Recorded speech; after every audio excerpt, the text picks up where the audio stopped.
Pessoal, boa noite. Na aula de hoje vamos falar de mais um método óptico de análise, que é a colorimetria. A colorimetria, que é um método espectrofotométrico, que tem basicamente os mesmos princípios da espectrofotometria. Bem, a colorimetria está fundamentada na medição da intensidade de luz que é transmitida por uma solução. E assim como o método de espectrofotometria, esta medição da colorimetria ela é utilizada para determinar quantitativamente uma substância que é dissolvida em uma solução através da absorção de luz. A solução ela deve ser colorida, absorver luz. Então trata-se de um procedimento analítico que vai determinar a concentração de espécies coloridas, que acontece mediante a absorção de energia de luz, de energia radiante. A solução ela deve ser colorida. A desvantagem da colorimetria é essa perante a análise de espectrofotometria. Então a solução deve ser colorida, absorver luz, ou ela pode ser também convertida em um composto colorido pela adição de reagentes, de indicadores. A colorimetria ela vai analisar então soluções, substâncias que estão na região do visível, aquelas que são visíveis ao olho humano.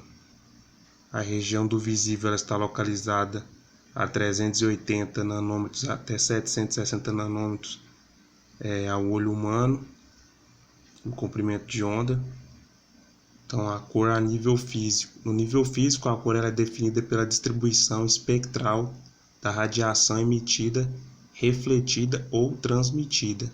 Verifica-se a composição da luz por comprimentos de onda, seu efeito na cor do objeto e de que forma o objeto modifica a luz que incide sobre ele. Então a cor nada mais é do que a composição da luz sobre os objetos.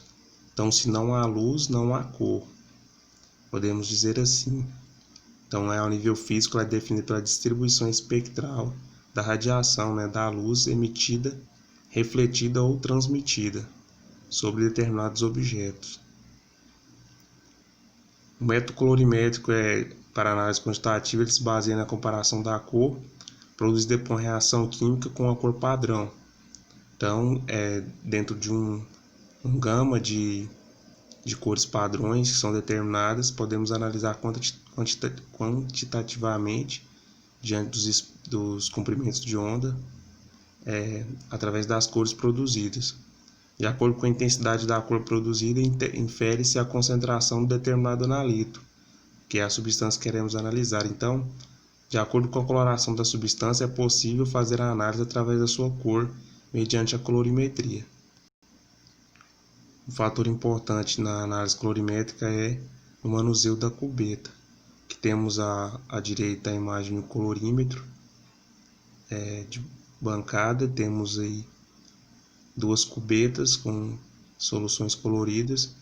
A cubeta ela é parte do sistema óptico e não deve alterar o raio de luz que passa através dela. Então temos aí uma foto à esquerda, um detector. A luz que passa pela cubeta, por uma abertura móvel, ela é refletida em espelhos parabólicos e esse espectro será analisado mediante o aparelho. Então é muito importante termos cuidado com o manuseio da cubeta. Algumas regras devem ser seguidas, ela deve ser limpada adequadamente, usando um ácido ou um reagente colorimétrico. Quando formos fazer a análise, devemos usar um papel que não solte fiapos e remover as gotas de líquidos. Não pode haver impressões digitais nem poeira antes de inserirmos a cubeta no suporte. E a solução deve estar isenta de bolhas, isenta de impressões digitais. Posicione a cubeta no instrumento sempre da mesma maneira, voltada pelo mesmo lado. Essa regra também se aplica à espectrofotometria, no espectrofotômetro. Devemos certificar que o nível da amostra é alto o suficiente, de modo que o raio de luz vai atravessar a amostra perante a cubeta, e verificar a existência de risco, se essa cubeta não está com nenhum risco, nenhum dano, alguma imperfeição na superfície óptica. Alguns fatores para o desenvolvimento da cor, conforme havia falado, a colorimetria faz análise de soluções coloridas. Se não houver coloração na solução, deve ser adicionado algum reagente, algum indicador na amostra, para que ele se forme um complexo colorido. E alguns fatores para o desenvolvimento da cor é o pH dessa substância, a estabilidade com respeito ao tempo, a força iônica, estabilidade na atmosfera, a temperatura da amostra, o estado de oxidação dos elementos que estão envolvidos, a quantidade de reagente que é adicionado, porque isso vai alterar a concentração, a natureza dos íons presentes, a especificidade do reagente, e o tempo de espera, porque a amostra deve, após a adição do reagente, do indicador, ela deve permanecer um tempo de espera antes de fazer a análise, a leitura da amostra. Para resolvermos as atividades de hoje, vamos utilizar a mesma lei para que utilizamos em espectrofotometria na aula passada, que é a lei de Lambert-Beer, que trabalha com o cálculo da absorbância igual à absortividade molar vezes a concentração vezes o tamanho da cubeta, que é a distância que a luz atravessa a amostra. E para encontrarmos a absortividade, é só fazermos o inverso, passando o valor da absortividade que está multiplicando, vai passar dividindo a absorbância pela concentração e o tamanho da cubeta.